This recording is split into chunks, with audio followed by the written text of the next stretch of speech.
you come over here. Oh, mind Hetty, mind my chair, so I don't want to go falling over. This is the next build, or another build, that I've got working on in the background. This one's going in a Nanuk 940 in graphite grey, from memory. Yes, it is. PL8 build, so twin 2 PL8s with obviously a bump controller, which is mounted underneath. On this side, you can see obviously the back side of it at the moment. To be fair, I don't know if I'm going to be able to stand it up. I will try without dropping it, but basically on this side I've created a power box charging module, as I'm calling it, if you like. So basically I've got a buck converter here, which is obviously taking the 25 volt input, which will be coming from this side. Also I've got some loose wires there. I'm waiting for some more ring terminals.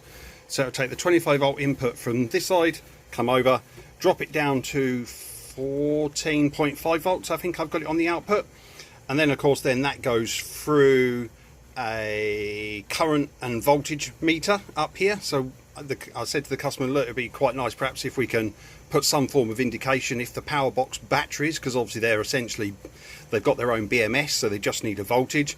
So I said it'd be quite handy perhaps for you if you can see that they are doing something, and sure enough he agreed.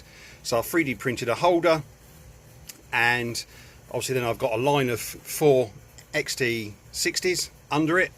So that's essentially going to obviously provide the outputs at 14.5 volts and times 4.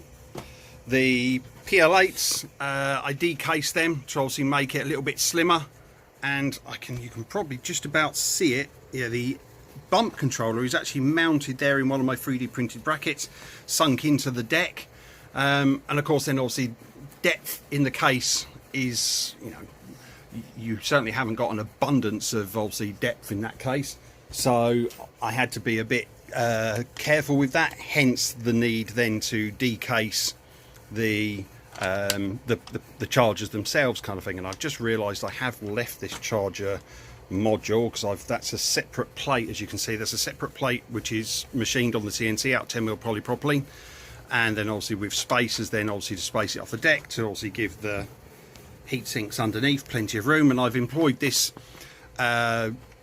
setup before on Rob Bingham's case, actually, because I modified his case because he was getting some interference issues with the bump controller, which is a common issue on the very early ones, kind of thing, even if they've been obviously replaced with the newer version that was released. And of course then they got a further revision later down the line to isolate the various outputs and make them even more tolerant, or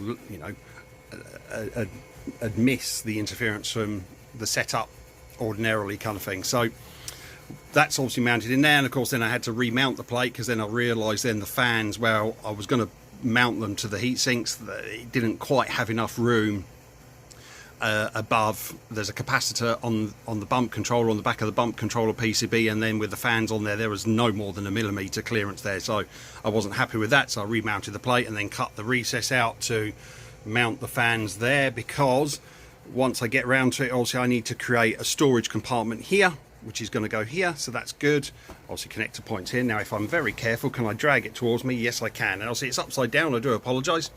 So obviously that'll be the top left hand corner, we've got the battery isolator switch there, and on this instance that's not to switch between the internal power supplies and external DC power source. This is actually literally to decide whether the customer wants to use the chargers with the bump controller, or just use the internal power supplies to power the power box charging setup there. And as you can see, that sits in there quite nice with a 3D printed holder, kind of thing, and it looks neat and tidy. Or this switch is a 4-position one, so you can have off, so the chargers and that power box charging module aren't powered.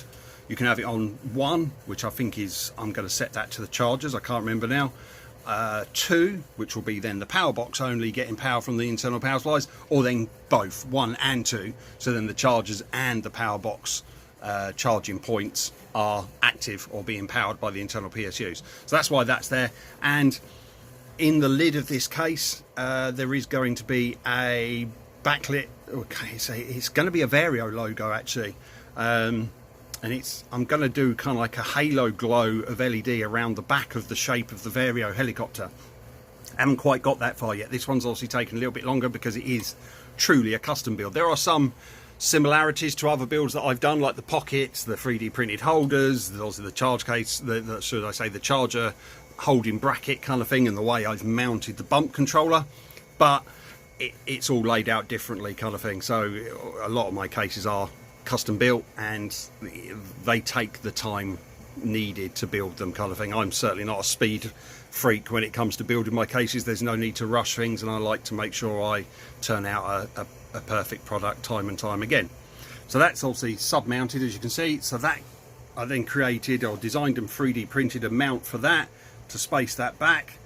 So we've got obviously two sets of mounts here, actually, to be fair. We've got obviously the screw holes further out, which obviously mount to I actually tell a lie, this one isn't a polypropylene deck, this is a nylon 6 deck. So we've got the mounts in the four corners, which obviously bolt the 3D printed part to the deck, and then I've got heat inserts pushed into the plastic, which then obviously allow me to bolt or secure the rotary isolator switch to this plastic mount. So that works quite nice, and of course I've beveled it kind of thing, so the idea is it's very difficult to show.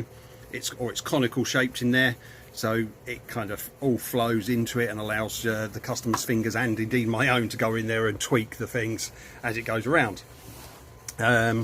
Cooling fans, basically obviously I've reversed the ones now for the PL8, so they're now dragging as much air in and pushing it through the cooling fans and towards the back ones, which sadly had to go down to 75/30 radial fans on the back.